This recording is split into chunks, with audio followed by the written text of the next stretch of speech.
تبارک و تعالی فی شأن حبیبہ المصطفیٰ و رسولہ المجتبی صلی اللہ تعالی علیہ وسلم ان اللہ و ملائکتہ یصلون علی النبی یا ایہا الذین آمنوا صلوا علیہ وسلموا تسلیما اللہم صل علی سیدنا شفیعنا مولانا محمد کما تحب و ترضا بان تصلی علیہ صلی اللہ تعالی علیہ وسلم۔ نبی اور آل نبی پر پھر ایک مرتبہ آواز بلند درود پاک پڑھیں۔ اللہم صل علی سیدنا شفیعنا مولانا محمد معد الجود والکرم منبع العلم والحلم والحکم وآلہ واصحابہ وبارک وسلم صلاۃ و سلام علیک یا رسول اللہ صلی اللہ تعالی علیک وعلی آلک واصحابک وازواجک وذریاتک واہل بیتک اجمعین۔ سبحان ربک رب العزۃ عما یصفون وسلام علی المرسلین والحمد للہ رب العالمین۔ الحمدللہ، تمام تعریفیں اس ذات اقدس کے لیے ہیں جو سارے عالموں کا پروردگار ہے، جس نے ساری کائنات کو پیدا فرمایا، ساری کائنات کو روزی دے رہا ہے، میدان محشر کا مالک و مختار ہے۔ یقیناً اس خدا رب ذوالجلال کا بڑا ہی شکر احسان عظیم ہے کہ رب تبارک و تعالیٰ نے ہم اور آپ کو اپنی تمام پیدا کردہ مخلوقات میں انسان بنا کر پیدا فرمایا، اشرف المخلوقات کے درجے سرفراز فرمایا، نبی مکرم رسول محتشم صاحب لولاک باعث تخلیق کائنات فخر موجودات تاجدار مدینہ حضرت محمد مصطفیٰ احمد مجتبی صلی اللہ تعالی علیہ وسلم کی امت بابرکت میں پیدا ہونے کا اعزاز بخشا، اور نبی مکرم صلی اللہ تعالی علیہ وسلم کی مدحت بیان کرنے، اپنی حمد و ثنا بیان کرنے، نبی کی میلاد منانے، نبی کی ولادت بسعادت کی خوشیاں منانے کا موقع عنایت فرمایا۔ تو معزز سامعین محترم، جیسا کہ قرآن مقدس کی جس آیت مبارکہ کو تلاوت کیا گیا ہے، دو آیت شریفہ ہیں۔ پہلی آیت جو میں نے تلاوت کی، قد جاءکم من اللہ نور و کتاب مبین، تحقیق کے تمہارے پاس نور آیا اور کتاب آئی، کتاب مبین ایک مضبوط کتاب آئی۔ قد تحقیق کے، جاءکم تمہارے پاس آیا، من اللہ اللہ کی جانب سے، نور و کتاب مبین نور اور روشن کتاب، نور اور مضبوط کتاب۔ تو معزز سامعین محترم، جیسا کہ بارہا اس فقیر نے آپ کے سامنے کہا کہ دین اسلام کا کوئی بھی معاملہ، چاہے روز اول سے ہو، درمیان کا ہو، موجودہ زمانے کا ہو یا میدان محشر کا، دین اسلام کا کوئی بھی معاملہ بغیر نبی محمد الرسول اللہ صلی اللہ علیہ وسلم کے مکمل نہیں ہوتا۔ جو معاملہ بغیر نبی محمد الرسول اللہ کے مکمل کرنا چاہتے ہو تو سمجھ لو کہ وہ انکمپلیٹ ہے، کل صبح قیامت تک بھی انکمپلیٹ ہے۔ یہ میں نہیں کہہ رہا ہوں، جس کا پروف آپ کے سامنے ہے، رب تبارک و تعالیٰ فرما رہا ہے من اللہ نور و کتاب مبین، قد جاءکم من اللہ نور و کتاب مبین، تحقیق کے تمہارے پاس نور اور روشن کتاب آیا۔ اب کتاب سے مراد تو سمجھ جائیں گے قرآن پاک ہے، قرآن مجید ہے۔ اب نور سے مراد کیا لوگے؟ کیا جس کا نام نور ہوگا وہ لے گے؟ نور الدین، نور اللہ، نور الحسن؟ جی، اب جس کے نام میں نور آ جائے تو کیا وہ اب کہے گا میں خدا کے پاس سے آیا؟ نہیں، قرآن پاک خود بتا رہا ہے کہ میں نبی سے جڑا ہوا ہوں، اور رب تبارک و تعالیٰ خود وضاحت فرما رہا ہے قرآن میرے نبی سے جدا نہیں ہے، میرا نبی قرآن سے جدا نہیں ہے۔ تو معلوم ہوا کہ جب نبی قرآن سے جدا نہیں ہے تو خدا سے بھی جدا نہیں ہے۔ ہم پر یہ واویلا مچاتے ہو کہ اہل سنت والجماعت والے میلاد منا کر، جلسہ کر کے، جلوس نکال کر، کھانا کھلا کر نبی کو خدا سے بڑا کر دیتے ہیں۔ نعوذ باللہ، معاذ اللہ، استغفر اللہ۔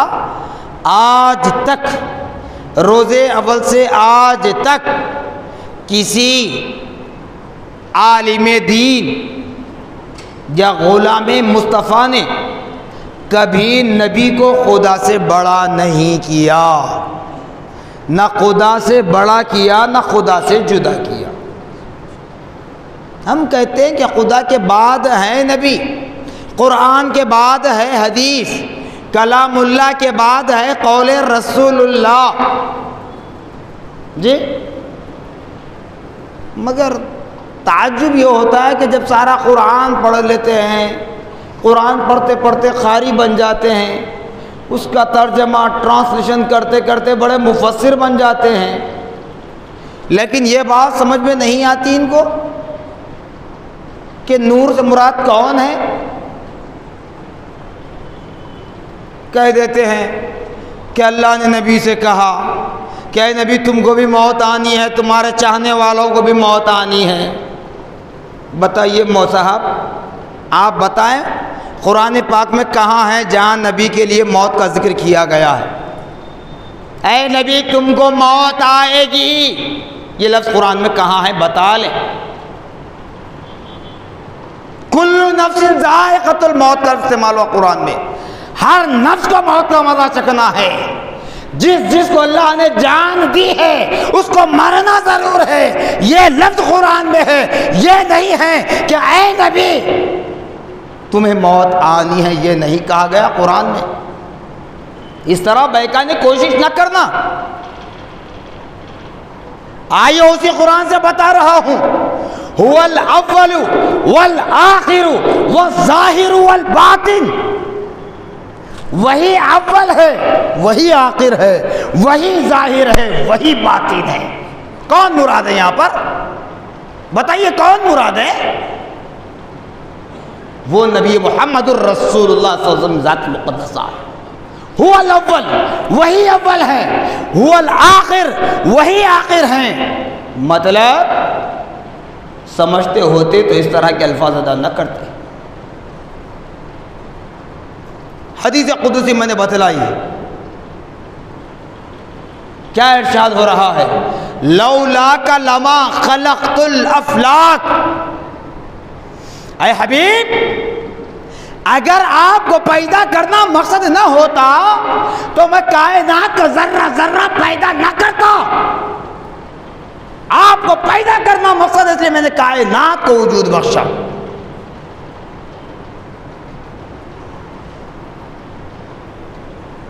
پوری بات سمجھتے نہیں، اب سمجھانے کو چلے تو کہہ دیتے ہیں کہ نبی تم کو مرنا ضرور ہے۔ ارے کون نہیں کہتا؟ ہم غلامان مصطفیٰ، ہم اہل سنت والجماعت بھی کہتے ہیں نبی ہماری نظروں سے اوجل ہیں، نبی اس دنیا سے رخصت ہو چکے ہیں، لیکن ان کی موت اعلیٰ ہے رے نادان، ان کی موت اعلیٰ ہے۔ اگر طاقت ہے، ہمت ہے، دم ہے، پوچھنے کی سکت ہے، سننے کی صلاحیت ہے، ملک الموت سے پوچھ، ملک الموت سے پوچھ۔ ملک الموت کا فرشتہ وہی ہے جو روز اول میں تھا اور وہی رہے گا میدان محشر تک۔ ملک الموت سے پوچھ میرے نبی کی موت کیسی تھی، میرے نبی کی موت کے لیے رب کا کیا حکم تھا۔ زبان اٹھا تارخ کو لگا دیے، جو چاہے بول دو۔ اس لیے میں کہتا ہوں زبان میں اگر ہڈی ہوتی تو تکلیف ہوتی حرکت دینے میں، بغیر ہڈی کی زبان ہے، جیسے چاہے چلا لو، کوئی تکلیف نہیں ہوتی۔ تم کچھ بھی کہو، معصوموں کو کیوں بہکاتے ہو؟ کیا ہم نے نبی کو زندہ بولا؟ اس دنیا سے رخصت ہوئے، لیکن ظاہری اعتبار سے ظاہری اعتبار سے تم اپنے علماء کی کتابیں، قدیم کتابیں اٹھا کر پڑھیے، اپنے مکاتب کے بانیان کی، فاؤنڈر کی کتابیں اٹھا کر پڑھیے، وہ لکھتے ہیں اپنی کتابوں میں۔ آج ان کتابوں کو دفن کیا گیا ہے، زیر آب کر دیا گیا، زیر خاک کر دیا گیا۔ ان بانیان نے اپنی کتابوں میں لکھا محمد الرسول اللہ صلی اللہ تعالی علیہ وسلم اس دنیا سے تو رخصت ہو چکے ہیں، لیکن زندہ ہیں، لیکن زندہ ہیں۔ اگر وہ زندہ نہ ہوتے تو کائنات کب کی فنا ہو گئی تھی۔ ارے مردے کا تصور عام آدمی کے لیے نہیں کیا جاتا میرے بھائی، ذرا اپنی عقل کو ٹھکانے پر لاؤ نا خدا کے واسطے۔ چھوڑ دو میلاد 11ویں 12ویں 6ویں 10ویں چہلم سب چھوڑ دو۔ یہ تو معلوم ہے نا، انسان جب انتقال کر جاتا ہے اسے کسی چیز کی صلاحیت نہیں رہتی۔ تم ہی اپنے ہاتھوں سے غسل دیتے ہو نا، اپنے ہاتھوں سے کفن پہناتے ہو اور اپنے کندھوں پر اٹھا کر لے جاتے ہو، مسجد میں لا کر نماز جنازہ پڑھاتے ہو، پھر شہر خاموشہ قبرستان لے جا کر دفناتے ہو۔ اس بات پر سب متفق ہے نا، ہر مکتب فکر کا مسلمان، کہ مردے سے فرشتہ سوال کرتا ہے، منکر نکیر اس کی قبر میں آتے ہیں۔ آتے ہیں یا نہیں آتے، سنے یا نہیں سنے، حقیقت ہے یا نہیں؟ جب مردہ ہے، کچھ بول نہیں سکتا، سن نہیں سکتا، تو اسے منکر نکیر سوال کیسے کریں گے؟ منکر نکیر کو کون بھیج رہے ہیں صاحب؟ میرے ابا بھیج رہے ہیں؟ بتائیے، کیا میرا کوئی عالم استاد بھیج رہا؟ نہیں، منکر نکیر رب کی جانب سے آ رہے ہیں، رب کی جانب سے آ رہے ہیں۔ کیوں آ رہے ہیں صاحب؟ رب تبارک و تعالیٰ کو اس بات کا علم نہیں ہے کہ مردہ ہے، سن نہیں سکتا، بات نہیں کر سکتا، پھر رب تبارک و تعالیٰ کیوں بھیج رہا ہے قبر میں؟ تعجب ہے۔ جب ہم جیسے گناہگار، ہم میں کون کون کیسا کیسا گناہگار ہے، وہ گناہگار بہتر جانتا ہے کتنا گناہگار ہے، اللہ جانتا ہے اس کا بندہ کتنا گناہگار ہے۔ دے ہر کس ناکس کلمہ پڑھنے والے کی قبر میں منکر نکیر آتے ہیں، سوال کرتے ہیں۔ جس کو تم نے نہلوایا، کفن پہنوایا، اپنے کاندھوں پر اٹھا لا کر قبر کے حوالے کر دیا، مٹی ڈال دی، اب اس قبر میں فرشتے آ رہے ہیں، سوال کر رہے ہیں، تو اب مردہ کیسے سن پا رہا ہے؟ کیسے سن رہا ہے؟ جب منکر نکیر کے سوال کا جواب دے رہا ہے تو کیسے بول رہا ہے؟ خدا کی قدرت۔ تو پھر نبی کی ذات سننا ہے تو یہ خدا کی قدرت نہیں ہوگی؟ ایک عام مردہ اگر سن لے اور اس کا جواب دے منکر نکیر کا تو خدا کی قدرت، اور نبی مدینۃ المنورہ میں رہ کر ہم غلاموں کی سننا، یہ شرک اور بدعت، یہ مردہ تصور۔ ہر کسی کے لیے کہو نا، پھر منکر نکیر کو روکو، دیکھ لیں گے ہم بھی۔ باپ کے انتقال پر، بیٹے کے انتقال پر، سب دفن کر کے جانے کے بعد تم بیٹھ جاؤ خبر پہ، روک دو منکر نکیر کو۔ دکھتے منکر نکیر کو دیکھنے کی صلاحیت ہے، روکنے کی طاقت ہے، بس زبان اٹھا دی، تارق کو لگا دی، کہہ دیا کہ اللہ تعالیٰ قرآن میں فرما رہا ہے اے نبی تم کو بھی مرنا ہے۔ قرآن میں کہاں ہے ذرا بتائیے صاحب؟ قرآن میں لفظ استعمال ہوا موت کے لیے، کل نفس ذائقۃ الموت، ہر نفس کو موت کا مزہ چکھنا ہے۔ نبی محمد الرسول اللہ کے لیے یا کسی اور کے لیے موت کا ذکر خاص کر کے نہیں بتلایا گیا۔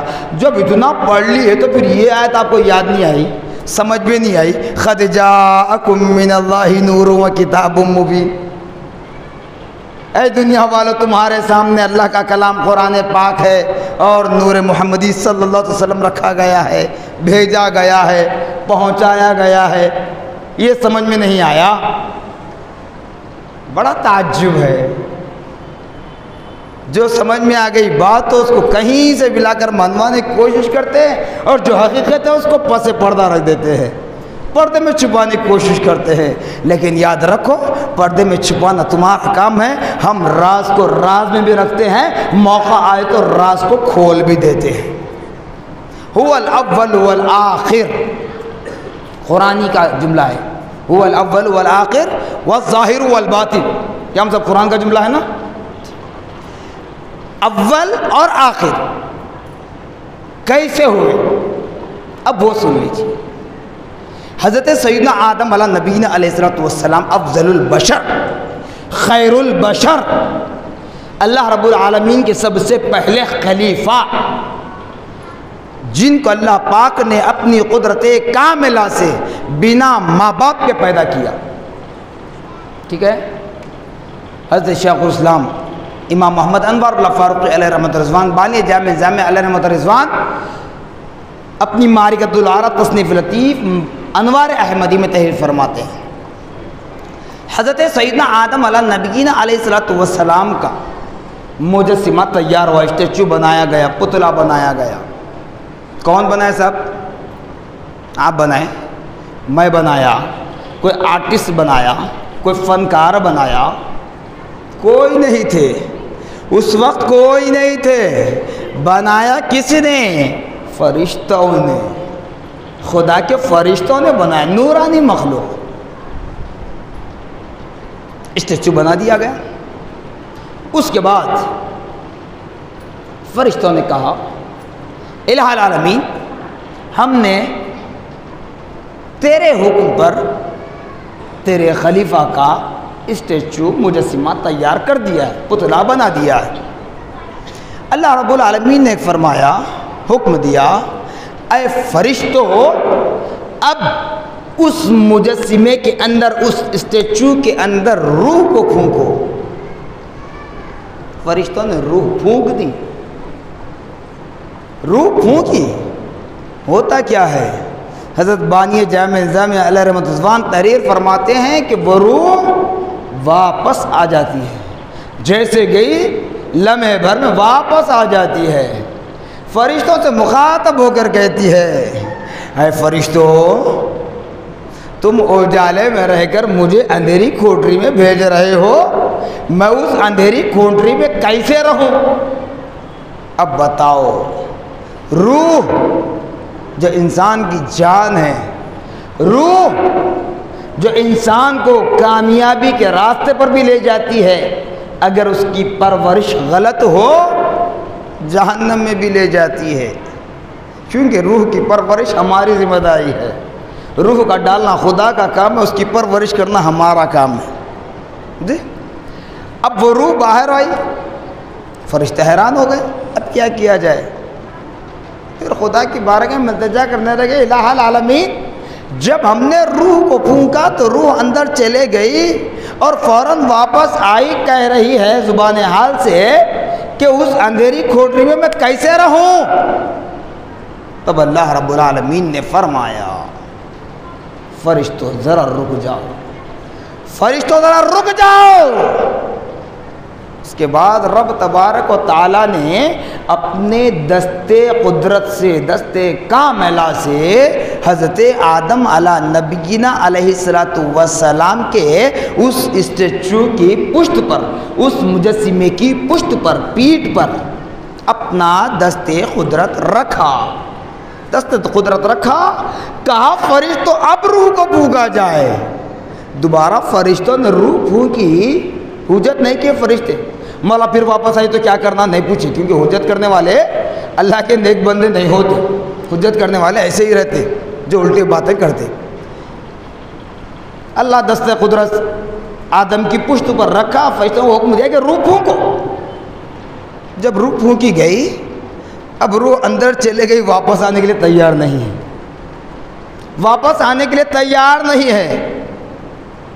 فرشتے سوچتے رہے، تب جب بھی خدا کا حکم ہوتا اب بھی خدا کا حکم ہے، لیکن جب روح واپس آ گئی، اب روح واپس نہیں آ رہی ہے۔ اب فرشتے تجسس میں تھے، تجسس میں تھے، سوچ رہے تھے، زمانہ گزرتا جا رہا ہے، تو حضرت سیدنا آدم علیہ نبی علیہ السلام کے جسم میں جب دوبارہ روح پھونکی گئی اس وقت اللہ نے فرمایا اے فرشتو اب اس مجسمے کو، اس میرے نائب کو لے جا کر جنت کی سیر کراؤ، جنت کی سیر کراؤ۔ جنت کی سیر کرائی گئی، دوزخ کا مشاہدہ کروایا گیا تاکہ قوم کو ڈرایا جائے دوزخ کیا ہوتی ہے۔ جنت کی تو سیر کرائی گئی پوری۔ بہرحال پھر اس کے بعد آپ تحریر فرماتے ہیں کہ حضرت آدم علیہ نبینا علیہ الصلوۃ والسلام اور حضرت حوا علیہ الصلوۃ والسلام دونوں جنت میں رہنے لگے۔ جنت میں تھے تو وہاں پر بارہا آپ نے اس واقعے کو سن لیا ہوگا، اس لیے میں درمیان میں اس کو لے لیا، بات لینا بھی تھا کہ حضرت آدم علیہ السلام کو حکم ہوتا ہے کہ اس درخت کا پھل نہیں کھانا۔ اللہ جانتا ہے میرا نبی معصوم ہے، بے گناہ ہے، وہ نہیں کھائے گا، لیکن میرا مقصد دنیاوی بسانا ہے، کائنات کو وجود بخشنا بھی ہے۔ تو اسی لیے اس وقت کچھ لمحے کے لیے، کچھ سیکنڈ کے لیے شیطان کو حضرت آدم پر غالب کر دیا۔ اب شیطان آ کر کہنے لگا اے آدم، دیکھیے اسی وقت اس کی نادانی دیکھیے، غالب کر دیا تب پورا ہی غلبہ کرنا چاہا، مگر غلبہ پورا نہیں ہو سکتا، کچھ وقت تک رہتا ان کا غلبہ، شیاطین کا غلبہ کچھ وقت تک رہتا ہے، ہمیشہ نہیں رہتا۔ تھا بھی ایسی، ہوں گا بھی ایسی، ہوا بھی ایسی۔ تو آ کر کہنے لگا کہ اے آدم اگر اس گندم کا درخت نہیں کہ اس درخت کا پھل اگر آپ نہیں کھائیں گے، جو درخت سے آپ کو اللہ نے منع کیا ہے، نہیں کھائیں گے تو آپ دنیا میں بھیجے جائیں گے، کھاؤ گے تو ہمیشہ ہمیشہ جنت میں رہو گے۔ حضرت آدم ٹھیک ہے کھا لیے۔ کھانے کے بعد میں اللہ رب العالمین فرمایا اے آدم اب زمین پر چلے جاؤ، باہر جاؤ، دنیا کو بسانا مقصد ہے۔ آدم علیہ السلام کی غلطی نہیں تھی، وہ نہ ہے، خدا کی رضا شامل ہے اس غلطی آدم میں، کیونکہ شیطان کو غالب کرنے والا بھی خدا ہے، شیطان کو پیدا کرنے والا بھی خدا ہے، اور اپنی حکمت بتلانے والا، اپنی قدرت بتلانے والا بھی خدا ہے۔ دنیا میں بھیجا۔ حضرت بانی جامع تحریر فرماتے ہیں کہ حضرت آدم علیہ نبی علیہ السلام 360 سال تک روتے رہے، اور ایک روایت بتایا جاتا ہے کہ 370 سال تک روتے رہے۔ کیا غلطی تھی صاحب حضرت آدم علیہ السلام کی؟ کچھ تھا ہی نہیں اس وقت۔ اگر اسمارٹ فون ہوتا چلو بھائی کچھ دیکھ لیے جی، یہ ہماری طرح کا فرینڈ سرکل ہوتا تو کچھ زبان سے نکل جاتا، یا ہماری طرح آج کا معاشرہ ہوتا تو بازار میں کسی غیر عورت پہ نظر پڑتی۔ اللہ معاف کرے، سمجھانے کے لیے مثال بتا رہا ہوں، حضرت آدم علیہ السلام شان میں بے ادبی کرنا مقصد نہیں، سمجھانے کے لیے مثال بتا رہا ہوں۔ ایسا کوئی تھا ہی نہیں، تو پھر آج ہم اتنے گناہ کر کے بھی نہیں روتے، لیکن ہمارے باپ حضرت آدم علیہ السلام 360 سال تک روتے رہے۔ بتایا جاتا ہے کہ جناب والا حضرت آدم علیہ نبی علیہ السلام جس جگہ بیٹھ کر رو رہے ہیں وہ جگہ بالکل چٹیل زمین ہے، پتھریلی زمین ہے، جہاں بیج پر بیج بوئی جائے کوئی درخت اگنے والا نہیں ہے، چاہے اس کے لیے اس کا غذا، اس کا کھاد پانی جتنا ڈالنا ہے آپ ڈال لو، کوئی درخت اگنے والا نہیں ہے۔ لیکن بتایا جاتا ہے کہ حضرت آدم علیہ نبی علیہ السلام کے آنسو اس پتھریلی زمین کے جس حصے سے گزرتے جاتے تو اتنا حصہ سرسبز و شاداب ہوتا چلا جاتا، ہرا بھرا ہو جاتا۔ پھر اللہ تعالیٰ فرما رہا ہے میرے انبیاء معصوم ہوتے ہیں، بے گناہ ہیں، اور ہم جیسے نادانوں کے لیے کہہ رہا ہے کہ میں میرے بندوں پر 70 ماہوں سے زیادہ محبت کرنے والا ہوں۔ تو مولا پھر عام بندے کے لیے تو 70 ماہوں سے زیادہ محبت کرتا ہے، تو آدم کو کیوں معاف نہیں کیا؟ جی حضرت آدم کو کیوں معاف نہیں کیا؟ پھر تیرا ہی فرمانے کہ میرے انبیاء معصوم ہیں، بے گناہ ہیں، ان سے کوئی گناہ سرزد نہیں ہوتا، وہ میرا پیغام پہنچانے میں نہ کمی کرتے ہیں نہ زیادتی کرتے ہیں، ہو بہو وٹ ٹو وٹ میرا پیغام میرے بندوں تک پہنچاتے ہیں۔ مولا جب یہ تیرا فرمان ہے تو پھر حضرت آدم علیہ نبینا علیہ السلام کو 360 سال تک کیوں رلایا؟ تو بتایا جاتا ہے 360 سال کے بعد حضرت آدم علیہ نبینا علیہ السلام کی آنکھوں پر جو پردہ حائل تھا درمیان میں، اس پردے کو ہٹا دیا جاتا ہے، اس پردے کو ہٹا دیا جاتا ہے۔ جیسے پردہ ہٹا، حضرت آدم نے کیا دیکھا؟ جنت کا وہ منظر ملاحظہ کر رہے ہیں۔ باب الداخلے پر لا الہ الا اللہ کے ساتھ محمد الرسول اللہ لکھا ہوا ہے۔ لا الہ الا اللہ کے ساتھ محمد الرسول اللہ لکھا ہوا ہے۔ تب حضرت آدم علیہ نبی علیہ السلام نے خدا کی بارگاہ میں التجا کی، مولا اس نام محمد کے صدقے میری توبہ کو قبول فرما دے، اس نام محمد کے صدقے میری توبہ کو قبول فرما۔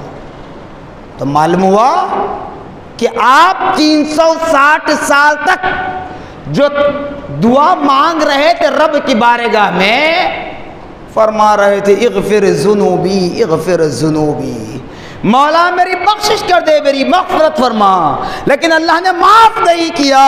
جب 360 سال کے بعد خدا نے جو پردہ آدم علیہ السلام کی آنکھوں پر ڈالا تھا، اس پردے کو ہٹا دیا اس نام محمد کے صدقے۔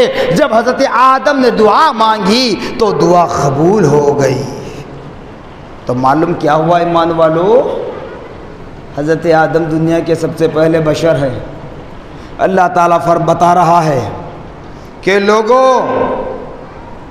میری بارگاہ میں آنا ہو، میرے نبی کے دامن کو پکڑ کر آنا، میرے نبی کے دامن کو چھوڑنا نہیں۔ یاد رکھ لو، کیونکہ تم نے میری قدرت کا کرشمہ دیکھ لیا ہوگا، تاریخ پڑھی ہوگی، بایوگرافی پڑھی ہوگی حضرت آدم کی۔ حضرت آدم کو 360 سال تک رلایا۔ کیوں رلایا؟ اسی وجہ سے کہ وہ نبی محمد الرسول اللہ صلی اللہ علیہ وسلم کا نام لیے بغیر دعا کیے تھے، تو پردہ حائل رکھا تھا درمیان میں تاکہ وہ نام بھی آپ سے پوشیدہ رہے۔ تو تم تو 300 سال کی زندگی آج گزارنا 100 سال بھی نہیں، 50 سال گزارنا مشکل ہو گیا۔ نہیں، 50 سال سے گزارنا مشکل ہو گیا، بہت ہوا 100 سال، 105 سال جو پرانے لوگ آج تک جو تھے، اس سے زیادہ 110 کے بعد تو میں نے نہیں سنا اب تک۔ تو بہرحال تو 360 سال تک رلا کر اللہ نے امتحان لیا آدم علیہ السلام سے، دیکھنا چاہا میرے بندے صبر کریں گے یا نہیں کریں گے، میرا آدم میری ذات پر صابر و شاکر رہے گا یا نہیں رہے گا، یا تھوڑی دیر دعا کر کے ہماری طرح خاموش ہو جائے گا۔ وہ آزمانا مقصد تھا، امتحان تھا۔ 360 سال تک رلایا، پھر نام محمد کے صدقے جب حضرت آدم نے توبہ مانگی تو اللہ نے آپ کی توبہ کو قبول فرمایا۔ تو بانی جامع نظام علیہ رحمۃ تحریر فرماتے ہیں کہ آپ کے وصال کا جس وقت آیا، قریب آیا، تو آپ نے اپنے فرزند ارجمند حضرت شیش علیہ نبی علیہ السلام کو نصیحت کی، اے بیٹا شیش، جب بھی تم خدا کا ذکر کرنا تو اس کے حبیب کا ذکر برابر کرنا، جب بھی تم دعا کرنا تو اپنی دعا میں اس کے محبوب نبی محمد الرسول اللہ کا وسیلہ لینا، کیونکہ تمہارے باپ آدم کی دعا قبول ہوئی ہے تو اسی نام محمد کے صدقے تمہارے باپ آدم کو معراج سے اسی وقت سرفراز کیا گیا ہے۔ هو الاول، وہی اول ہیں، انبیاء سے پہلے بھی وہ ہیں۔ تبھی تو بخاری مسلم نے بیان کیا، امام بخاری امام مسلم نے کیا کہا؟ نبی فرما رہے ہیں کنت نبیوں آدم بین الماء والطین بین الروح والجسد، میں اس وقت بھی نبی تھا جس وقت آدم ابھی پانی اور مٹی کے درمیان تھے، میں اس وقت بھی نبی تھا جس وقت آدم روح اور جسم کے درمیان تھے۔ هو الاول والآخر۔ تبھی تو بانی جامع نظام علیہ رحمہ یہ بھی فرماتے ہیں پس وہ نور پاک رب العالمین پیدا ہوئے، بس وہ نور پاک رب العالمی پیدا ہوئے، خدا کا پاک نور بن کر پیدا ہوئے. خدا پاک، خدا کا نور پاک، خدا کی ذات پاک، خدا کی ذات سے جڑنے والا پاک. اور وہ پاک ہمیشہ بقا ہے، اس دنیا کی نظر سے اوجل ہے مگر بقا ہے. جیسے خدا کی ذات کو فنا نہیں ہے، نبی کی ذات کو بھی فنا نہیں ہے. بس وہ نور پاک رب العالمی پیدا ہوئے، مبدأ کونین ختم المرسلی پیدا ہوئے. کائنات کی ابتدا نبی محمد الرسول اللہ، انبیاء و رسول کا سلسلہ ختم نبی محمد الرسول اللہ پر. بس وہ نور پاک رب العالمی پیدا ہوئے، مبدأ کونین ختم المرسلی پیدا ہوئے. اب کیا کہو گے؟ تو ان آیتوں کو بھی پڑھیے، ان آیتوں کو بھی لوگوں کو سمجھائیے. کیوں اس طرح کی بے جان باتیں کرتے ہو کہ نبی تم کو موت آنی ہے، تمہارے چاہنے والوں کو بھی آنی ہے. ارے بابا تم بولے بھی تو آنی ہے، نہیں بولے بھی تو آنی ہے. پہاڑ پر بھی بیٹھے تو ملک الموت آ جائے گی، شیش محل میں بھی رہ جاؤ موت آ جائے گی. موت تو یقینی ہے. میں نے کہا کہ طاقت ہے، ہمت ہے، صلاحیت ہے سننے کی، پوچھنے کی، تو ملک الموت سے پوچھو. تمہارے ابا جان کے بعد بھی تمہارے گھر کو ملک الموت آئی تھی، تمہارے دادا کو لینے کے واسطے تمہارے گھر کو ملک الموت آئی تھی، اب تم کو لینے کے لیے بھی آئے گی تمہارے پاس. تم جہاں رہو گے اس وقت تو پوچھ لو، دیکھیں گے. جاتے جاتے کم سے کم جواب تو دے کر جاؤ ہمیں. ملک الموت سے پوچھو. جب نبی کی روح کو قبض کرنے کے لیے ملک الموت پہنچی تو کیسے؟ ارے دربار رسالت کے دروازے پر ملک الموت کا فرشتہ کھڑا ہے. جبرائیل کہہ رہے یا رسول اللہ ملک الموت کا فرشتہ آیا ہوا ہے. نبی نے کہا آنے دو، آنے دو. جب ملک الموت کانپتے کانپتے اندر داخل ہوئے تو ملک الموت کے فرشتے نے کہا اے اللہ کے نبی محمد الرسول اللہ صلی اللہ علیہ وسلم، خدا کا فرمان ہے اگر آپ چاہتے ہو تو آپ کی روح کو آسمانوں پر لے جائیں گے، اگر آپ نہیں چاہتے تو آپ یہیں رہ جائیں جب تک آپ کا من چاہے. جب تک آپ کا من چاہے آپ دنیا میں رہیں. اگر آپ راضی ہیں تو ہم آسمانوں پر آپ کی روح کو لے جائیں گے. خدا کا پیغام کون سنا رہے ہیں؟ جبرائیل، میکائیل، اسرافیل اور کوئی نہیں، اسرائیل سنا رہے ہیں جو ملک الموت کا فرشتہ ہے.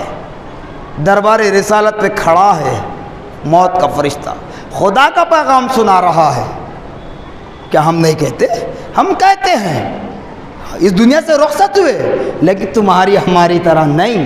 اس کے بعد بھی نعوذ باللہ معاذ اللہ استغفر اللہ اگر تم مردہ قرار دو تو اس بات پر آپ کا ایمان ہو جائے گا کہ منکر نکیر آپ کی خبر میں نہیں آنے والے ہیں، یا آئے تو آپ جواب دینے کے قابل نہیں ہیں. اسی لیے نبی کو مردہ کہہ رہے ہیں. اگر یہ جانتے اس بات پر ایمان ہے کہ ہاں منکر نکیر آئیں گے، سوال کریں گے، ہم ان کے جواب دیں گے، اس بات پر یقین کامل ہے، تو پھر یاد رکھ لو نبی زندہ ہے، ہماری نظروں سے اوجل ہے، ہماری نظروں سے پوشیدہ ہے. جی بہرحال خدا را اللہ اس کے رسول کا واسطہ آپ حضرات سے بارہا یہ ربیع الاول کے آغاز سے ہی کہا گیا تھا کہ بالکل دائرہ اسلام میں رہیں، لیکن کچھ حضرات کی غلطیوں کی وجہ سے یہ سب تماشے ہوتے ہیں. آخری بات یہ ذہن میں رکھ لیں، یہ فتنوں کا دور ہے. بارہا کہا میں نے، فتنوں کا دور ہے، پرآشوب دور ہے. اللہ معاف کرے بڑی بات نہیں بولوں گا آپ سے. اس سے پہلے جو صحابہ کرام رضوان اللہ علیہم اجمعین اور اہل بیت اطہار کا جو معاملہ سوشل میڈیا پر گشت کر رہا تھا، اختلافات چل رہے تھے، وہاں پر آپ سے میں نے اپیل کی تھی کہ آپ لوگ اس میں حائل نہ ہوں. آپ کسی کی تائید میں بھی نہ جائیں، مخالفت میں بھی آپ نہ جائیں، کیونکہ آپ جانتے نہیں وہ کہنے والا کیا سمجھ کر کہہ رہا ہے، یہ کہنے والا کیا سمجھ کر کہہ رہا ہے، آپ نہیں جانتے. لہذا وہ ایک دوسرے کو جواب دے لیں گے جیسے بھی ہے. تو اس وقت میں نے کہا تھا کہ آگے اور بھی اس سے برے حالات ہوں گے، تو ابھی وہ موقع بھی آ چکا ہے. سوشل میڈیا پر ایسی باتیں گشت کر رہی ہیں، فیس بک واٹس ایپ کے ذریعے آپ تمامی حضرات سے موت دبانا اپیل کرتا ہوں کہ کسی کی مخالفت میں آپ کو جانے کی ضرورت نہیں ہے۔ اگر کوئی مسئلہ آپ کو درپیش ہو تو آپ اپنے امام صاحب سے، اپنے علماء سے یا جامعہ نظامیہ پہنچ کر یا پھر کسی اور ادارے میں جہاں آپ کو بھروسہ ہو وہاں جا کر اس کا تشفی بخش جواب حاصل کر لیں۔ سوشل میڈیا پر ہونے والے باتوں کا، بحث مباحثوں کا، سوال جواب پر آپ کو کمنٹ کرنا اچھا یا برا یہ مناسب نہیں ہے، اس کے آگے آپ حضرات کی مرضی، کیونکہ جو چیز اسلام جس کو اجازت دیتا ہے وہ کام ہمیں کرنا ہے۔ مخالفت ہو رہی ہے تو اس کی کیا کہیں گے، اس پر کمنٹ کرنا، اس کو برا بھلا کہتے ہوئے اس سے روکنا، یہ اہل علم کا کام ہے۔ تو ایسے کچھ حالات چل رہے ہیں جو آپ لوگ دیکھ چکے ہوں گے، سوشل میڈیا پر چل رہا ہے، لہذا آپ تمامی حضرات سے مؤدبانہ اپیل کرتا ہوں کہ ان باتوں پر آپ اپنے کان کو نہ دھریں، نہ جائیں، کہ پوری بات سنے بغیر، اس پورے معاملے کو دیکھے بغیر کسی کو برا بھلا کہنا یہ مناسب نہیں ہے۔ بہرحال جب بھی جہاں بھی آپ میلاد کے جلسے میں، جلوس میں جہاں بھی شریک ہوں، دائرہ اسلام میں رہ کر کام کریں۔ صرف میلاد نہیں، میلاد 11ویں 6ٹی 12ویں ہر وہ چیز اسلام کا جو معاملہ ہوتا ہے نا، وہاں پر اسلام پر کوئی حرف آنے نہ دیں، کسی کو تکلیف ہونے نہ دیں، بغیر کسی تکلیف کے آپ اپنے امور کو انجام دیں، پھر ہم پر کوئی اعتراض بھی نہیں کرے گا۔ جزاکم اللہ خیرا جزا، وآخر دعوانا الحمدللہ رب العالمین۔